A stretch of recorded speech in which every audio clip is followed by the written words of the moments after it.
El día de hoy entonces vamos a continuar con nuestro estudio del capítulo 8 de nuestra confesión de fe. Y de nuevo, si usted nos visita o nos ha estado visitando y no tiene una copia de nuestra confesión, busque al hermano Franklin Rojas. Él le puede regalar una de parte de nosotros para que usted pueda no solo estudiar lo que nosotros creemos, sino para que si nos sigue visitando pueda seguir nuestro estudio del capítulo 8. Ahora recordemos que el capítulo 8 lo hemos dividido en tres partes. La primera parte que tiene que ver con el establecimiento de la doctrina que trata el capítulo, que es de Cristo el mediador entre Dios y los hombres, y que la encontramos en el párrafo 1. La segunda parte, que ya la terminamos de ver hace un par de años, fue la doctrina de la persona del Señor Jesucristo, y que vimos en los párrafos 2, 3, 7 y 9. Y ahora estamos enfocados en aprender lo que nuestra confesión dice, es lo que afirman las Escrituras sobre la obra de Cristo, la doctrina de la obra de Cristo, y que vemos en los párrafos 4, 5, 6, 8 y 10. Y como ya sabemos, hace 2 años que estudiamos esa doctrina de la persona del Señor Jesucristo y contestamos esa pregunta: ¿y vosotros quién decís que yo soy? Y ahora estamos estudiando la doctrina de la obra del Señor Jesucristo. Y la pregunta es esta: ¿cuál fue la obra del Señor Jesucristo? En el párrafo 4, para hacer un breve resumen, nuestra confesión inicia afirmando que el Señor Jesucristo asumió su obra de buena voluntad y la desempeñó en su estado de humillación, naciendo bajo la ley, recuerden, sufriendo el castigo que cada uno de su pueblo merecía, siendo crucificado, muerto, permaneciendo en el estado de los muertos, es decir, experimentando la separación de su cuerpo y su alma, como todos nosotros. Pero también el párrafo 4 afirma que el Señor Jesucristo desempeñó su obra en su estado de exaltación también, resucitando al tercer día, ascendiendo a los cielos con el mismo cuerpo con el que fue resucitado y murió, sentándose a la diestra del Padre e intercediendo ahí por su pueblo, y finalmente su obra culminará con su segunda venida. Así fue como el Señor desempeñó su obra. Pero además nuestra confesión afirma en el párrafo 5 que fue por medio de su obediencia activa y pasiva, por medio de las cuales el Señor logró satisfacer plenamente, dice, la justicia de Dios, logró conseguir la reconciliación para su pueblo y además compró la herencia en el reino de los cielos para aquellos que el Padre le había dado a él. Y el párrafo 6 muestra lo que llamamos la excelencia de la obra del Señor Jesucristo, y lo hace afirmando esa verdad que afirman las Escrituras, que esa obra de Cristo fue comunicada y aplicada no solo a los santos del Nuevo Testamento, sino a todos los santos antes de la muerte del Señor Jesucristo. Todo el pueblo de Dios, desde el principio de la creación hasta antes de la segunda venida de Cristo, ha sido salvado de la misma manera, por la obra perfecta del Señor Jesucristo. Nada más. Pero ¿qué más nos dice el capítulo 8 acerca de la obra del Señor Jesucristo? Bueno, leamos entonces el párrafo 8. Los que no tienen confesión, ahí está en la pared, pero dice: a todos aquellos para quienes Cristo ha obtenido redención eterna, cierta y eficazmente les aplica y comunica la misma, haciendo intercesión por ellos, uniéndoles a sí mismo por su Espíritu, revelándoles en la palabra y por medio de ella el misterio de la salvación, persuadiéndoles a creer y obedecer, gobernando sus corazones por su palabra y espíritu, y venciendo a todos sus enemigos por su omnipotente poder y sabiduría, de manera y en formas que más coincidan con su maravillosa e inescrutable dispensación. Y dice: y todo por su gracia libre y absoluta, sin prever ninguna condición en ellos para granjearla. Entonces, ¿de qué está hablando el párrafo 8? ¿De qué es lo que trata? ¿Qué es lo que quiere añadir acerca de la obra del Señor Jesucristo? Bueno, el tema del párrafo 8 es el éxito de la obra de Cristo en favor de los hombres. El éxito de la obra de Cristo en favor de los hombres. De eso es lo que trata el párrafo 8. Y para hacerlo, el párrafo 8 habla de tres cosas. Primero, de la aplicación y la comunicación de la salvación. Segundo, la manera en la que esa salvación es aplicada y comunicada. Y tercero, habla del fundamento de esa salvación. De eso es lo que trata el párrafo 8. Eso es como se puede descomponer el párrafo 8. Entonces, la pregunta que debemos hacernos es la siguiente: ¿cuál fue el éxito de la obra de Cristo? ¿Es que acaso cumplió el propósito de Dios o no? ¿Es que acaso Dios quería hacer una cosa, pero solamente logró hacer algo inferior? ¿Cuál fue el éxito de la obra de este mediador? Y lo primero que afirma el párrafo 8 es lo siguiente: a todos aquellos para quienes Cristo ha obtenido redención eterna, y escuchen, cierta y eficazmente les aplica y comunica la misma. Entonces, lo primero que debemos responder es: ¿quiénes son todos aquellos para quien Cristo ha obtenido redención eterna? Bueno, debemos ver que el capítulo 8 ya ha dado respuesta a esa pregunta. Por ejemplo, en el párrafo 1, la confesión afirmó en el capítulo 8 que Dios el Padre escogió y ordenó al Señor Jesucristo como mediador de un pueblo que Él le había dado a Él para que fuera su simiente. Entonces, esos son todos aquellos. En el párrafo 4, la confesión afirma que esta obra fue hecha por Cristo, dice, por nosotros. Por nosotros. ¿Quiénes son todos aquellos? Nosotros. Y en el párrafo 5, el capítulo 8 afirma que Cristo logró satisfacer la justicia de Dios, logró la reconciliación y la herencia eterna en los cielos, dice, para todos aquellos que el Padre le ha dado. ¿Quiénes son entonces esos todos aquellos para quienes Cristo ha obtenido redención eterna? Bueno, son tanto los creyentes del Antiguo Testamento como los creyentes del Nuevo Testamento. Es decir, como dice el párrafo 6, son los escogidos de todas las épocas desde el principio del mundo.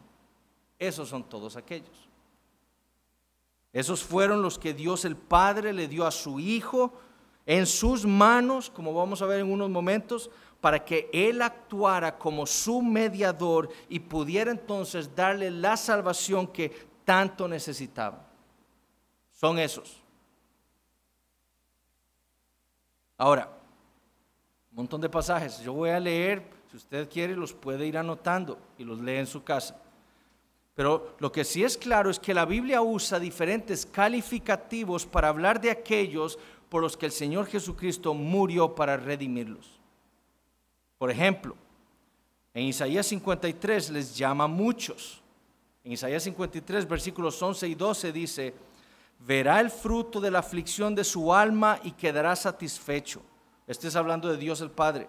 Por su conocimiento justificará mi siervo justo a muchos y llevará las iniquidades de ellos. Por tanto, yo le daré parte con los grandes y con los fuertes repartirá despojos, por cuanto derramó su vida hasta la muerte y fue contado con los pecadores, habiendo él llevado el pecado de muchos y orado por los transgresores.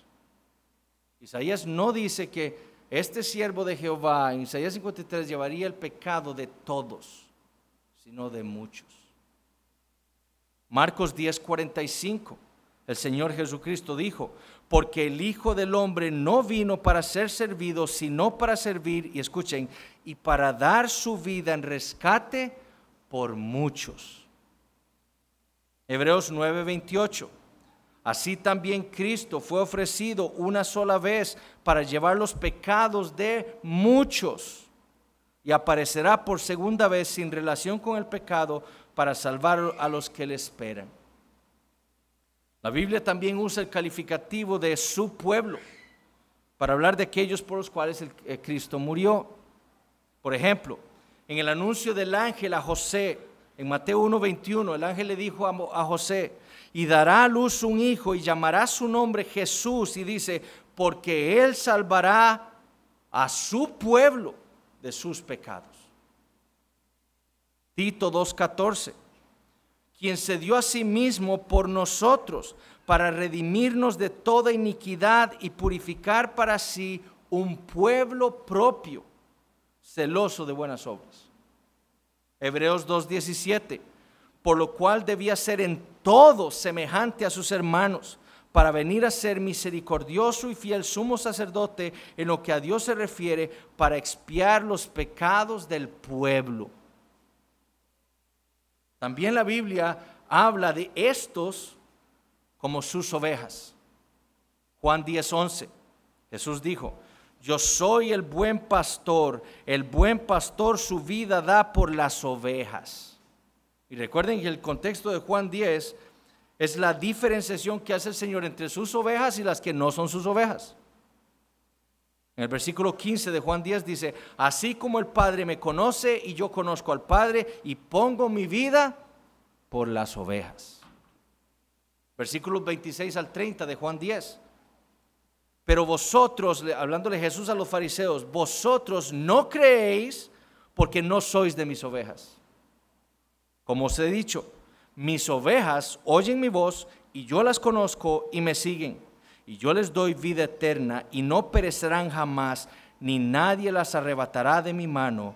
Mi Padre que me las dio es mayor que todos y nadie las puede arrebatar de la mano de mi Padre. Yo y el Padre uno somos. Y eso es muy, muy importante. El Señor Jesucristo no dice que por su incredulidad los fariseos no son sus ovejas. El Señor dice que la incredulidad de ellos es la evidencia de que no son sus ovejas. Ese es el punto del Señor. Si fueran sus ovejas, escucharían su voz. No es la incredulidad lo que no los hace a ellos sus ovejas, sino es que al no ser ellos las ovejas de Dios, de Cristo, entonces por eso no creen en Él. Ese es el punto. Hebreos 13:20. Y el Dios de paz que resucitó de los muertos a nuestro Señor Jesucristo, el gran pastor de las ovejas, por la sangre del pacto eterno. También la Biblia les llama sus hermanos. Por ejemplo, en Hebreos 2:11 leemos que el autor de los Hebreos usa el Salmo para hablar de Cristo, y él dice: porque el que santifica y los que son santificados de uno son todos, por lo cual, hablando de Cristo, no se avergüenza de llamarlos hermanos. La Biblia también les llama a aquellos por los que Cristo murió los hijos de Dios.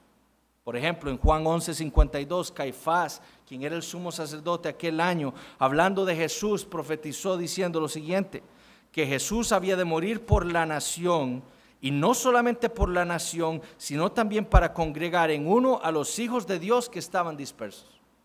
Eso lo dijo un fariseo, profetizando.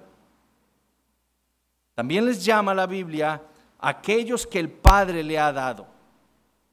Así les llama, aquellos por los que Cristo murió. Son aquellos a los que el Padre le ha dado a Él.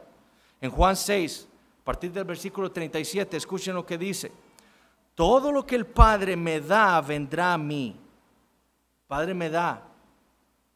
Y al que a mí viene no le echo fuera, porque he descendido del cielo no para hacer mi voluntad, sino la voluntad del que me envió. ¿Cuál es la voluntad del que me envió? Que salve a estos que Él me ha dado. Y esta es la voluntad del Padre que me envió, que de todo lo que me diere no pierda yo nada, sino que lo resucite en el día postrero. No pierda yo nada. Si Jesús hubiera perdido a uno de los que el Padre le dio, hubiera pecado. Pero Él no pecó. Eso es lo que dicen las Escrituras. Él es perfecto. Y esta es la voluntad del que me ha enviado, que todo aquel que ve al Hijo y cree en Él tenga vida eterna, y yo le resucitaré en el día postrero. Lo vemos también esto expresado en la oración sumo sacerdotal del Señor Jesucristo, en Juan 17, versículo 2. Como le has dado potestad sobre toda carne para que dé vida eterna a los que le diste. De nuevo, ¿a quién debía darle vida eterna? A los que el Padre le dio a Cristo. Versículo 9 de Juan 17. Yo ruego por ellos, ¿por cuáles? Por los que el Padre me dio para que yo muriera y salvara. No ruego por el mundo, sino por los que me diste, porque tuyos son. Versículo 24. Padre, aquellos que me has dado, quiero que donde yo estoy también ellos estén conmigo para que vean mi gloria que me has dado, porque me has amado desde antes de la fundación del mundo. De nuevo. También vemos en las Escrituras que a estos por los que Cristo murió se les llama su iglesia. En Hechos 20:28. Por tanto, mirad por vosotros y por todo el rebaño que el Espíritu Santo os ha puesto por obispos para apacentar la iglesia del Señor, la cual él ganó por su propia sangre. Efesios 5:25. Maridos, amad a vuestras mujeres así como Cristo amó a la iglesia. ¿Y qué dice? Y se entregó a sí mismo por ella. ¿Por quién se entregó Cristo? Por su iglesia. ¿Dice por todo el mundo? No, por su iglesia. La Biblia también le llama su cuerpo, a esos por los que Cristo murió. Efesios 5:23. Porque el marido es cabeza de la mujer, así como Cristo es cabeza de la iglesia, la cual es su cuerpo y él es su Salvador. De nuevo, ¿de quién es Cristo Salvador? De su cuerpo. ¿Quién es ese cuerpo? La iglesia. También les llama a nosotros la Biblia, refiriéndose a los creyentes. Lo vemos mucho en las epístolas. Nosotros. Por ejemplo, Romanos 5:9. Pues mucho más, estando ya justificados en su sangre, por él seremos, ¿quiénes? Nosotros, salvos de la ira. ¿Quiénes seremos salvos de la ira? Los que ya hemos sido justificados, los creyentes. Primera de Corintios 5:7. Limpiaos pues de la vieja levadura, para que seáis nueva masa, sin levadura como sois, porque nuestra Pascua, que es Cristo, ya fue sacrificada por nosotros. ¿A quién está escribiendo Pablo? A creyentes que conformaban un cuerpo local en Corinto. Esos son nosotros. No es todas las personas en Corinto, no, son ese grupo de personas que estaban conformadas en una iglesia en Corinto. Gálatas 1, versículos 3 y 4. Gracia y paz sean a vosotros de Dios el Padre y de nuestro Señor Jesucristo, el cual se dio a sí mismo por nuestros pecados para librarnos del presente siglo malo, conforme a la voluntad de nuestro Dios y Padre. ¿Por quién se dio a sí mismo Cristo? Por nuestros pecados. ¿Los pecados de quién? De estos ser creyentes en Galacia. De nuevo, no por todos los ciudadanos de Galacia, por estos creyentes en la iglesia en Galacia. Efesios 1:7. En quien tenemos, ¿quiénes? Nosotros, redención por su sangre, el perdón de pecados según las riquezas de su gracia. Estaba diciendo Pablo que quienes tenían redención por su sangre eran todos los habitantes de Éfeso. No, los creyentes en Éfeso nada más. Hebreos 7:26. Porque tal sumo sacerdote nos convenía. ¿A quién? A nosotros. Santo, inocente, sin mancha, apartado de los pecadores y hecho más sublime que los cielos. ¿A quién les convenía este Salvador? A nosotros. A todos los creyentes de probablemente esta ciudad en Roma, a quienes este pastor estaba escribiendo. No. A los creyentes que estaban ahí conformando una iglesia. Primera de Juan 4:10. En esto consiste el amor. No en que nosotros hayamos amado a Dios, sino en que Él nos amó a nosotros. ¿Y cómo se demostró el amor de Dios? Y envió a su Hijo en propiciación por nuestros pecados. ¿Por quién envió Dios a su Hijo para propiciar los pecados? Por nosotros. ¿Quién dice Juan? Los creyentes. Y lean la introducción de la primera epístola. ¿A quién está dirigida esa carta? Sabremos quiénes son nosotros. Primera de Pedro 3:18, porque también Cristo padeció una sola vez por los pecados, el justo por los injustos, para llevarnos ¿a quién? A nosotros, a Dios, siendo la verdad muerto en la carne, pero vivificado en el Espíritu. Apocalipsis 1:5. Y de Jesucristo, el testigo fiel, el primogénito de los muertos y el soberano de los reyes de la tierra, al que nos amó, ¿a quién? A nosotros. ¿Quiénes? Los creyentes en estas 7 iglesias en Asia Menor. Y nos lavó de nuestros pecados con su sangre. Nosotros. Entonces, de nuevo, tenemos que ver la consistencia de la Biblia. Cristo dijo, yo he venido para servir y doy mi vida por muchos, por un pueblo, los que el Padre me ha dado, los creyentes, esos nada más, su iglesia, su cuerpo, no por todo el mundo. Entonces, ¿quiénes son todos aquellos para quienes Cristo ha obtenido redención eterna? Los creyentes del Antiguo y del Nuevo Testamento, los elegidos de Dios, los hermanos, la iglesia, los santos, los creyentes, esos. Y es a ellos específicamente a quienes Cristo aplica y comunica cierta y eficazmente. Cada una de esas palabras es sumamente importante. Cierta y eficazmente lo que Cristo hizo fue exitoso, Él no falló, lo que Él hizo por su pueblo lo hizo cierta y eficazmente, como leemos al principio del párrafo 8. Esa redención la aplicó Cristo a los suyos. Es decir, toda esa obra de Cristo, esa obra que desempeñó en su estado de humillación y de exaltación, como vimos en el párrafo 4, viviendo una vida de perfecta obediencia y muriendo en la cruz del Calvario, como vimos en el párrafo 5, para traer el perdón de pecados, la justificación, la adopción, fue obtenida por Cristo exclusivamente para los creyentes, como pudimos evidenciar en todos estos pasajes. Solamente para ellos. Cristo murió y resucitó para redimir a muchos, a su pueblo, a sus ovejas, a sus hermanos, a los hijos de Dios, a aquellos a los que el Padre le dio, a su iglesia, a su cuerpo, a nosotros los creyentes y a nadie más.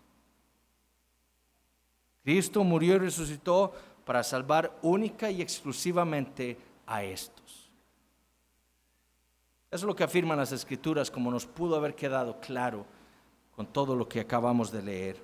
Y es lo que afirma por eso nuestra confesión.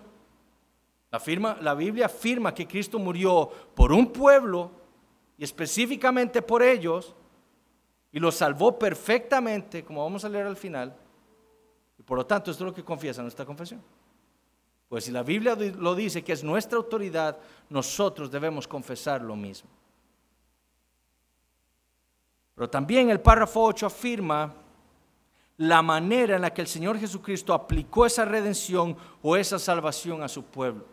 Y escuchen, el Señor lo hizo, dice el párrafo 8, haciendo intercesión por ellos, uniéndoles a sí mismo por su Espíritu, revelándose en la palabra y por medio de ella el misterio de la salvación, persuadiéndoles a creer y obedecer, gobernando sus corazones por su palabra y Espíritu, y venciendo a todos sus enemigos por su omnipotente poder y sabiduría, de manera y en formas que más coincidan con su maravillosa e inescrutable dispensación.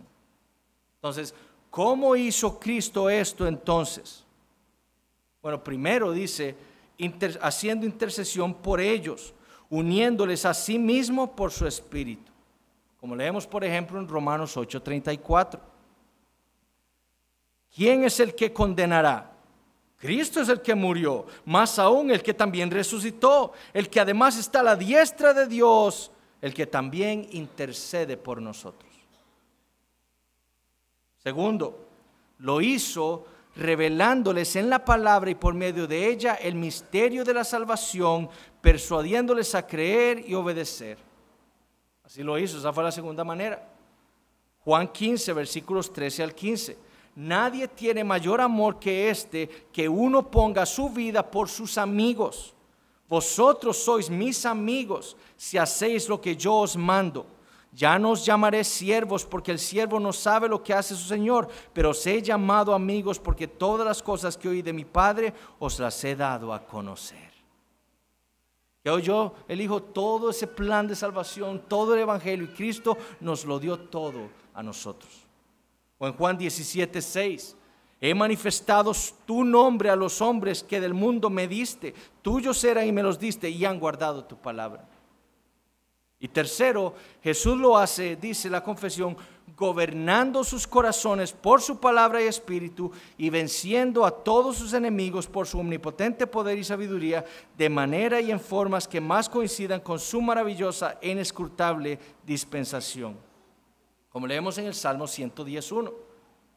Jehová dijo a mi Señor, Jehová dijo a mi Adonai, es lo que dice literalmente: siéntate a mi diestra hasta que ponga tus enemigos por estrado de tus pies. Como dijo Pablo en Colosenses 2:15, y despojando a los principados y a las potestades, los exhibió públicamente, triunfando sobre ellos en la cruz. Es decir, la manera en la que Cristo obtuvo esta redención eterna y la aplicó y la comunicó cierta y eficazmente a su pueblo fue por medio de sus oficios de sacerdote, profeta y rey. Como sacerdote intercede, como profeta nos revela su palabra y como rey gobierna nuestras vidas. Ahora, hoy no vamos a estudiar los oficios del Señor Jesucristo. Vamos a dejar para nuestro estudio el párrafo 10, que es el único párrafo que nos queda ya. Pero debemos notar que todo el capítulo 8 ya ha hecho mención de la manera en la que Cristo desempeñó y continúa desempeñando su obra de mediación por medio de estos tres oficios. Y finalmente el párrafo 8 afirma el fundamento por medio del cual Cristo obtuvo esa redención eterna y la comunicó y aplicó a su pueblo. ¿Cómo dice? Dice, y todo por su gracia libre y absoluta, sin prever ninguna condición en ellos para granjearla. Es decir, lo que el párrafo 8 afirma es que esa redención les fue comunicada y aplicada a los creyentes, a los escogidos de Dios en la eternidad, a su pueblo, por la gracia libre y absoluta de Dios. Dios, afirma el párrafo 8, no vio algo en ellos. Dios no vio algo en nosotros los creyentes que le hubiera obligado a Él a redimirnos. Él no previó ninguna condición favorable en nosotros para granjearla. Esa palabra granjear quiere decir ganar, merecer, obtener. Es decir, Dios no previó algo en nosotros que le hubiera obligado, que hubiera hecho que esa salvación nos hubiera sido posible obtenerla por nosotros mismos, merecerla o ganarla. No. Dios no nos redimió porque vio algo bueno en nosotros que nos hubiera hecho merecedores de esa salvación, sino que todo fue, dice, por su gracia libre y absoluta. Como leemos en Efesios capítulo 2. Y ahora sí quiero que abramos nuestras Biblias en Efesios 2 y vamos a leer los primeros 11 versículos. Efesios 2.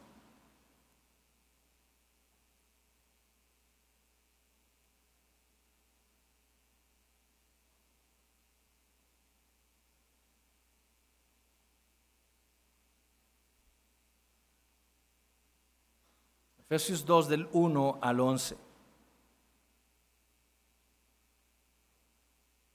Dice, y Él os dio vida a vosotros cuando estabais muertos en vuestros delitos y pecados, en los cuales anduvisteis en otro tiempo, siguiendo la corriente de este mundo, conforme al príncipe de la potestad del aire, el espíritu que ahora opera en los hijos de desobediencia, entre los cuales también todos nosotros vivimos en otro tiempo, en los deseos de nuestra carne, haciendo la voluntad de la carne y de los pensamientos, y éramos por naturaleza hijos de ira, lo mismo que los demás. Entonces, Pablo aquí está estableciendo cuál era nuestra condición antes de creer. ¿Qué dice Pablo? Estábamos muertos espiritualmente. Andábamos como el mundo, haciendo las mismas cosas perversas que el mundo hace. Esa era nuestra condición. Éramos, dice en el versículo 3, hijos de ira, como todos los demás. Eso éramos antes de creer. Ahora, ¿cómo llegamos a creer? ¿Cómo fuimos salvos? Porque había algo bueno en nosotros. Porque hicimos algo para que Dios entonces nos diera esa salvación. ¿Qué fue lo que pasó? Versículo 4. Pero Dios, que es rico en misericordia, por su gran amor con que nos amó, aún estando nosotros muertos en pecados, nos dio vida juntamente con Cristo. ¿Y cómo? Por gracia sois salvos. Esto es un regalo.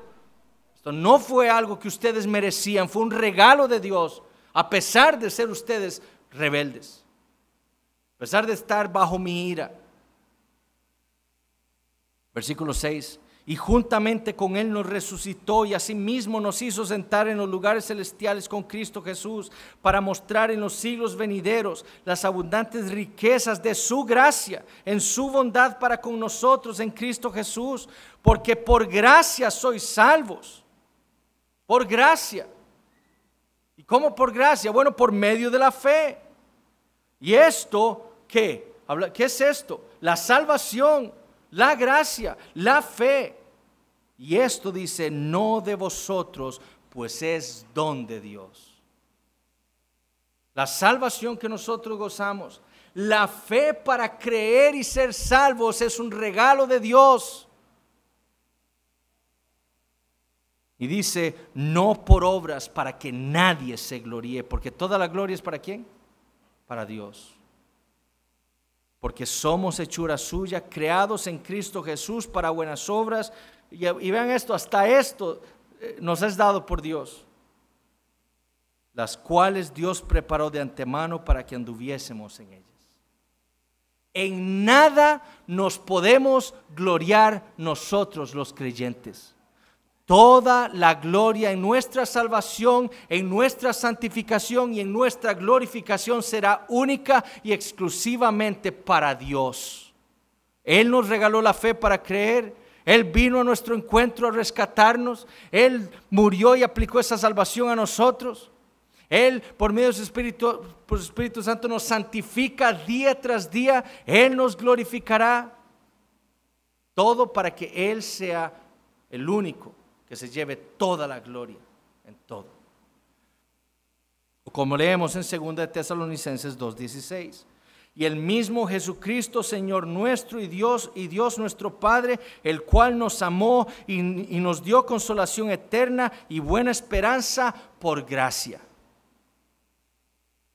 En Romanos 3:24, siendo justificados porque nos arrodillamos y confesamos nuestros pecados y creímos en el Señor Jesucristo, o porque caminamos hasta Roma.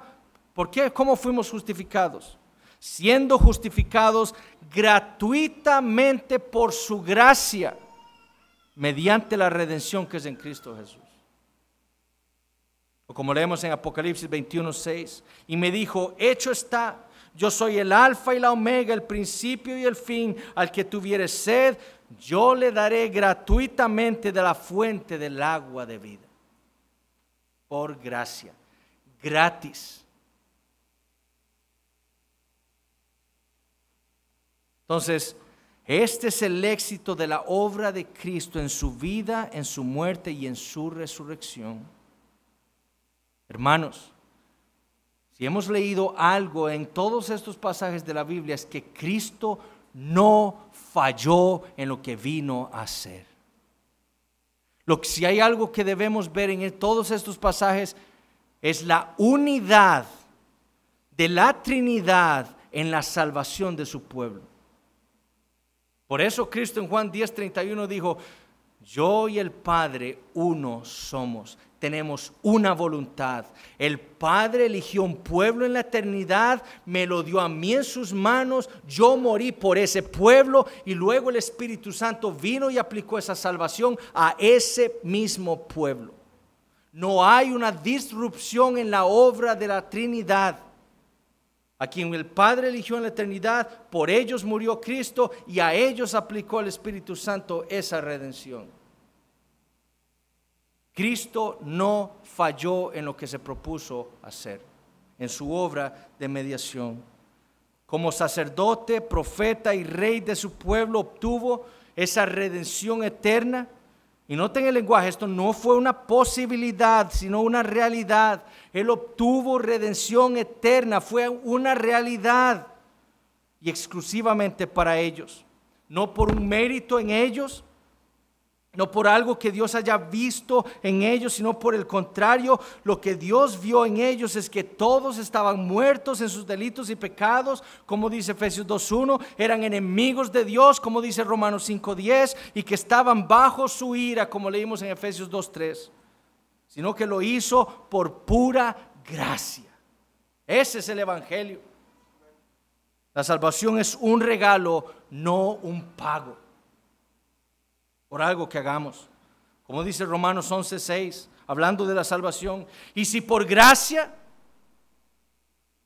ya no es por obras. De otra manera la gracia ya no es gracia. Y si por obras ya no es gracia, de otra manera la obra ya no es obra. Es por gracia nada más. Si usted quiere ganarse la salvación por obras, déjeme decirle que usted está ya condenado. Que es imposible que usted pueda hacer algo para agradar a Dios por sus méritos. Por eso está nuestro gran mediador, el Señor Jesucristo. Él sí lo hizo todo para agradar a su Padre, y su Padre se agradó perfectamente en él por lo que hizo. Y la evidencia de que el Padre se agradó de lo que hizo su Hijo fue en que lo resucitó de entre los muertos y lo ascendió a los cielos y lo sentó a su diestra para demostrarle a todas las potestades que Él venció. Esa perfecta y preciosa redención fue única y exclusivamente por la gracia libre y absoluta de Cristo, nuestro mediador. La otra semana, yo les di unos papelitos, ¿verdad? Pueden leérselos en sus casas.